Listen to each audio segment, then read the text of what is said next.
Jedanya sebenarnya apa ya? Agar kita dapat kalau bernapas, Bu Komang luar biasa coy. Nggak perlu kayak jeda ini ya. Ya biar pemirsa juga nggak bosan nih, udah ngomong dari tadi biar ada ngomong. apa namanya? Adalah di antara kita tuh mungkin yang perlu sampaikan, perlu pikirkan gitu ya. Tadi udah cerita panjang lebar tentang sunat ya. Tadi Ibu kan menyampaikan kalau pertama kali nyunat bukan di Bali kan? Ya, Atau ya saya tahu pernah tanya dulu ya, itu kuliahnya di luar Bali kan? Itu bahkan tadi menyampaikan pernah di Tangerang lain-lain. Gitu. Pengalaman selama di luar Bali, terutama untuk nyunat ya. Pengalaman lain boleh sih diceritakan gitu, terutama untuk nyunat ya. Tentu ada yang paling menarik, paling menyenangkan, paling menyebalkan. Nah itu bisa diceritakan nggak? Itu. Ya. Iya. Pengalaman yang paling gak enak itu saat COVID, saat mulai PPKM. Iya, itu kegiatan paling jelek loh. Iya, itu lebeng-lebeng mengkarbit gitu.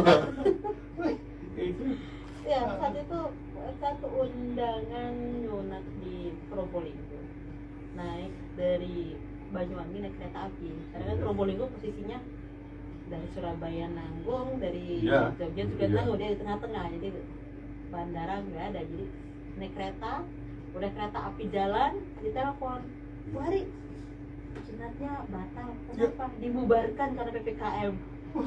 Udah dalam kereta ini, itu bagaimana? kereta udah jalan. Kereta udah jalan. Udah boleh dihentikan. Iya. Itu. Kita telepon suami, Bri, katanya sunatnya bubar. Oh. Oh, saya tahu kenapa ya, jalan aja terus melalikan semua. Jadi terus langsung udah second nyari hotel karena di jalan sana juga penjagaan ketat. Iya. Yang biasa cuma nginep di hotel, biasanya balik lagi ke Bali.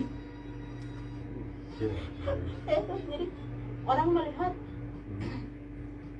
luang-luang nih Jim. Nah, Proses yang seperti itu kadang teman-teman gak usah lah saya ceritakan gitu kan. Kalau saya prinsipnya ceritakanlah yang baik-baik sehingga vibes yang kamu sampaikan itu positif, sehingga vibrasi yang ada di sekelilingmu itu akan positif terus, sehingga hal positif pun yang akan datang padamu. Kalau kita bercerita yang sedih-sedih, vibesnya juga negatif. Ani melah kenahnya ke dalam, ani sing melah kenahnya didik ya. syukurin. Syukurin, siapa yang nyuruh jadi kerja gitu? Saya jadi ya udah ya suka duka paling nggak ya cerita sama suami aja seperti ini dalam perjalanan tuh seperti itu. Biasa setiap kali dulu waktu masih belum begitu paham dengan trik-trik gitu, pasien habis sunat 24 jam pertama itu adalah benar-benar hal yang mendebarkan. Karena semua metode sunat, apapun metodenya, resiko dari sunat itu adalah perdarahan. Ya. Resiko dari sunat itu adalah perdarahan. Semua metode, mau dia pakai suparing, mau dia pakai teknoklem, mau dia pakai lem, mau dia pakai laser, mau konvensional, semua beresiko seperti itu. Itu pada saat saya belum paham betul triknya, bagaimana caranya menghindari perdarahan pada klien. Jadi setiap kali habis sunat, apalagi nyunat misalnya kayak dulu di Surabaya 300 anak gitu, kita satu tim nyunat 300 anak. Jadi 24 jam pertama udah nggak berani tidur, nungguin sih ada apa nih, sih ada apa. Itu hal-hal yang Memang pernah terjadi perdarahan. Pernah, karena kan kita bertim dalam artian nggak kerja sendiri. Yeah. Ada teman-teman yang kadang kan nggak kelihatan ini kerjanya siapa, nggak kelihatan, tapi kan intinya 24 jam pertama kita sebagai penanggung jawab wajib menjaga keamanan, keselamatan anak-anak ini yang kita sunat. Itu pernah habis sunat pulang nyampe di rumah perdarahan, udah balik lagi.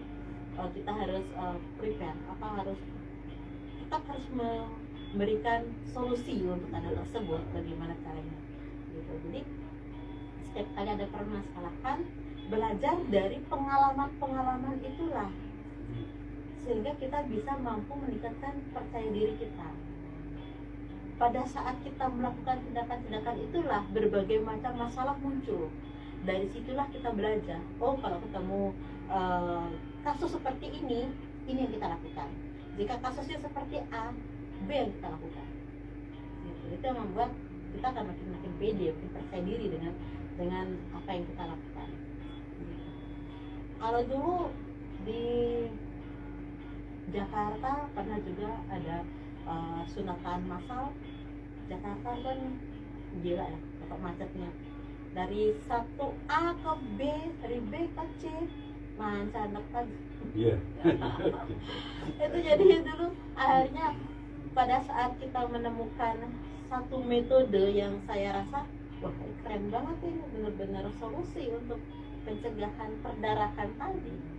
Kan nyari saya tekuni, saya cari ke foundernya, beliau coach Andri Suwarno, itu luar biasa sekali dan dia sangat-sangat mensupport saya, sehingga dia pernah berjanji waktu saya, apakah dengan membeli alat ini bakal balik modal Pak, jujur saya ngomong gitu. Iya.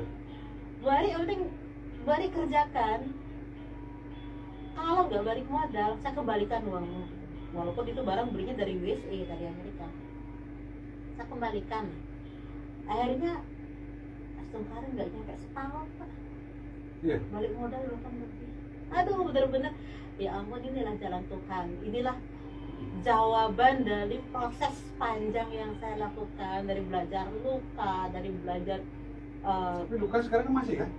masih Pak, tetap awet itu kan. Iya. Semua tindakan keperawatan itu basicnya itu luka kok menurut saya. Iya. Mau kita kan perawat skincare juga, saya akupunktur juga, saya Beckham juga, saya Akupunktur juga? Wah, kepingin nyoba. Boleh Pak. Akupunktur itu. Iya, jadi saya lakukan semuanya basicnya juga adalah perawat luka. Karena akupunktur apakah kadang ada perdarahan, kadang ada. Bagaimana dengan mereka yang nggak apa namanya, yang takut jarum, sehingga pada walaupun jarum kecil tapi kadang mindset mereka, waduh kok jarum itu pasti sakit, pasti akan berdarah. Semesta itu mendukung loh, kadang beneran jadi. Iya. Makanya kita usahakan lah pikiran itu seperti yang virusnya. Kemudian bagaimana dengan Beckham itu kan ngekop, jadi ngekop, karena ada yang kadang tubuh luka bakar, terlalu sensitif kulitnya sih. Jadi kita udah paham, oh kalau kondisi seperti ini perawat luka kecil lah gitu. Jadi kita paham, jadi nggak takut dengan hal-hal yang terjadi saat kita melakukan tindakan. Jadi saya basicnya sih perawat luka itu luar biasa sekali untuk semua praktek mandiri keperawatan yang saya lakukan di rumah. Sebentar, saya salah dulu sedikit ya. Tadi kan Ibu menyampaikan tentang akupunktur ya. Okay. Saya banyak melihat di luaran sana itu ada yang praktisi akupunktur yang bukan berbasic perawat atau dokter. Bagaimana tentang itu? Bisa, karena bisa. akupunktur itu salah satu datangnya dari Cina ya. Iya. Di situ bahasanya itu tabib, bukan dokter, bukan tenaga medis. Makanya begitu. Sedangkan yang saya pelajari adalah akupunktur yang berhubungan dengan medis. Jadi titik-titik meridian yang diajarkan di situ berhubungan dengan akupressure, dengan pijat refleksi. Sedangkan orang-orang pijat refleksi kan bukan dari tenaga medis juga, tapi mereka memahami tentang meridian. Tapi kadang ada yang memang sudah turun-temurun memahami itu tanpa mereka sadari, mereka sebenarnya melakukan titik-titik pada meridian itu. Karena untuk bukan akupunktur ya, untuk pijat refleksi saya sih pernah belajar gitu kan. Aku belajar ini pijat sana, pijat sini gitu. Sehingga ketika saya mencoba pijat refleksi, saya bisa tahu, Pak, tolong jangan tekannya begini, kadang-kadang nah ini dia marah, saya ahli loh gitu. Iya. Jadi keuntungan kita sebagai tenaga medis melakukan tindakan itu adalah kita memahami anatomi tubuh. Iya. Itu yang kita memahami anatomi tubuh. Tapi apakah seorang akupunkturis itu selalu tenaga medis? Belum tentu. Karena ada pendidikannya sendiri dari tamat SMA, kemudian ada yang memang khusus D3-nya ada, D3 D4 akupunktur itu ada. Oh, ada.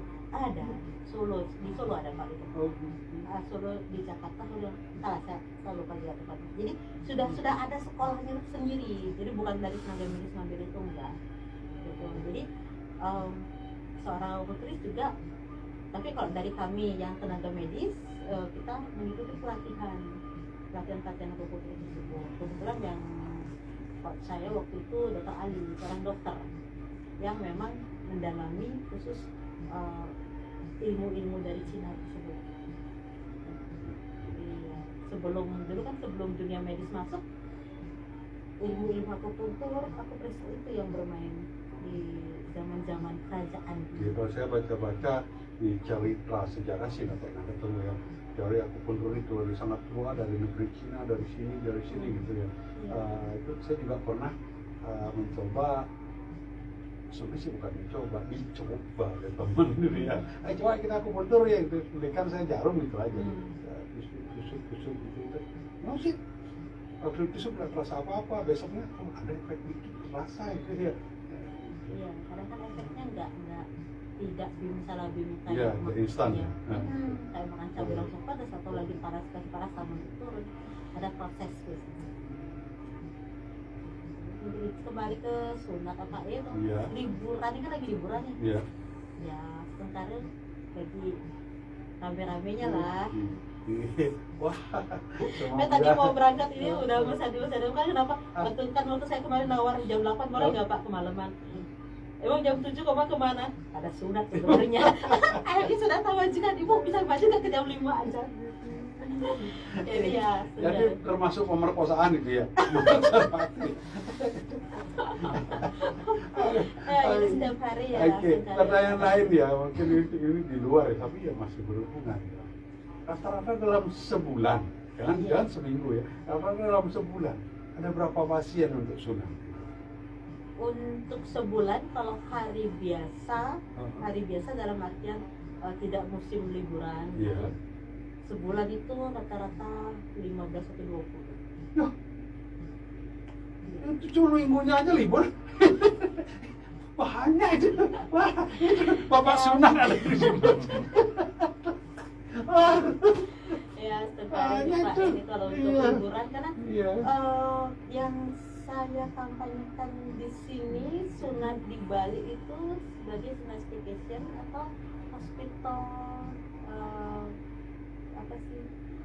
tours of hospital gitu Pak. Jadi sifatnya pasien itu banyak yang mereka yang berlibur ke Bali, sunat, terus mereka mau staycation ke hotel, atau mereka mau hobi snorkeling atau mau renang di private pool villanya, silakan. Memang bisa dalam keadaan lupa begitu? Bisa. Wah, itu yang keren banget Pak. Jadi kan saya selalu menawarkan banyak pilihan. Tujuan ke Bali apa? Saya mau hobi saya snorkeling, saya suka berenang. Itu oke. Ini ada pilihan yang bebas kena air, bisa langsung mandi, bisa langsung berenang tanpa harus. Jadi nggak pakai jahitan, nggak pakai perban, tanpa harus kontrol ngekuan ke praktek, enggak. Itu kontrol via WA saja. Di foto bari kondisi seperti ini aman, kita jadi senang. Malah perawatannya harus rajin-rajin kena air. Sifatnya seperti pupuk pusar bayi baru lahir kan ada di plank itu, hitam lepas. Udah, jadi tanpa harus kontrol bolak-balik, tanpa harus perawatan yang ekstra, dia tetap bisa menikmati staycation di Bali, menikmati tour di Bali gitu. Jadi makanya kemarin waktu di Lombok, Mandalika, itu event pertama yang sunat remaja banyak. Jadi mereka dari IO, dari panitia yang dari luar yang punya promotor-promotornya lah, saya juga paham itu, datang ke tempat saya untuk sunat, habis sunat langsung balik ke Lombok. Jadi dalam kondisi sunat pun mereka tetap bekerja aktif tanpa harus bed rest di tempat tidur, diam. Kalau zaman dulu iya, terus sekarang kan segitu didesain sedemikian rupa sehingga tidak mengganggu aktivitas. Untuk anak-anak diharapkan sunat kami di Global Sunat tidak merampas waktu bermain anak, karena dunia anak adalah dunia bermain. Berarti nyaman sekali. Nyaman. Saya pikir saya pernah lihat film sih, di film habis sunat pakai sarung sana sini di jalan. Di tempat lain mungkin masih seperti itu, tapi di global sunat, sunat itu sesuatu yang menyenangkan. Sunat itu asik, sunat itu kece, keren badai. Iya. Satu lagi ini mungkin privasi ya, Oke. tapi ya rata-rata tuh, rata-ratanya itu biaya sunat itu ya mungkin secara umum di tempat lain juga mirip-mirip, kira-kira berapa? Gitu. Range-nya Iya. antara 1,5 untuk anak-anak 1,5 sampai 2 juta, Ya. untuk dewasa 2 juta sampai 4 juta. Ada banyak metode pilihan. Jadi terus bagaimana jika yang tidak mampu, kan nggak bisa dalam sunat? Kami ada fasilitas untuk pasien-pasien yang tidak mampu dengan metode yang sama. Jika memang beliau tidak mampu, dalam artian misalnya anak yatim, tapi memang harus disunat, kami kasih free. Wah. Harus, karena tetap kita harus mengabdi kepada masyarakat. Ada saatnya memang kita harus berbagi, itu indah. Itu yang terus Seperti tadi yang sampaikan, berbagi yang nggak boleh. jangan harus sunat dulu. Iya. Gitu. Jadi Oke, jangan Muhammad, demikian iya. juga Panitia Radio Barong ya, bincang kita seru sekali sebenarnya malam hari ini ya. Kalau bisa ya 2 minggu ke depan deh saya undang lagi. Siap. Itu mungkin dengan materi bukan sunat ya, karena saya tahu ibu juga perawat luka, ibu juga seorang praktisi akupuntur dan Beckham, mungkin yang lain gitu ya. Saudara depan saya undang lagi. Satu Siap. kesempatan lagi buat ibu untuk closing statement. Mungkin ada harapan atau apa? Silakan. Oke. Untuk statementnya, sunat itu untuk kesehatan Anda, akan menambah percaya diri Anda dan akan menyehatkan masa depan. Kemudian untuk sunat itu sendiri bukan lagi sesuatu yang mengerikan. Kalau sunat di kami, sunat itu adalah nyaman, sunat itu adalah asik, sunat itu adalah ceria. Itu moto yang ingin kami sampaikan kepada anak-anak terutama. Jadi sunat adalah sesuatu yang bukan merampas waktu bermain mereka. Jika itu seorang yang dewasa, sunat tidak mengganggu aktivitas kerja mereka, kecuali hubungan suami istri. Oh gitu ya. Kecuali Baru aja saya mau tanya ke saya gitu ya.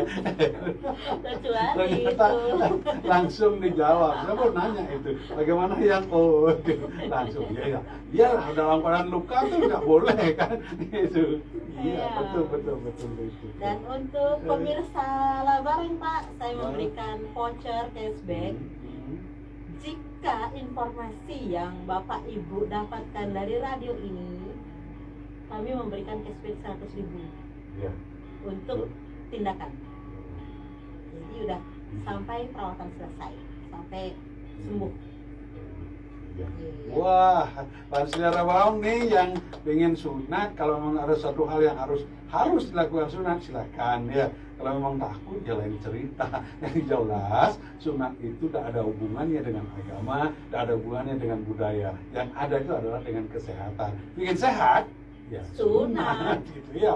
Oke, terima kasih Bu Komang, terima kasih Panitia Barong dimanapun sedang berada. Demikian tadi bincang seru kami tentang sunat dengan Ibu Komang Ari Utami Pastini. Waduh, ini ya. Panjang, Pak. Panjang sekali, panjang umurnya, panjang rezekinya. Iya. Semoga ke depan, semoga apa yang kita bincangkan tadi bermanfaat buat Panitia di rumah dan bermanfaat buat saya, buat kami, dan tentu ke depan kita masih bisa kerjasama lagi. Siap. Terima kasih. Dengan demikian Oke. acara ini saya akhiri sampai di sini. Jumpa lagi di lain kesempatan.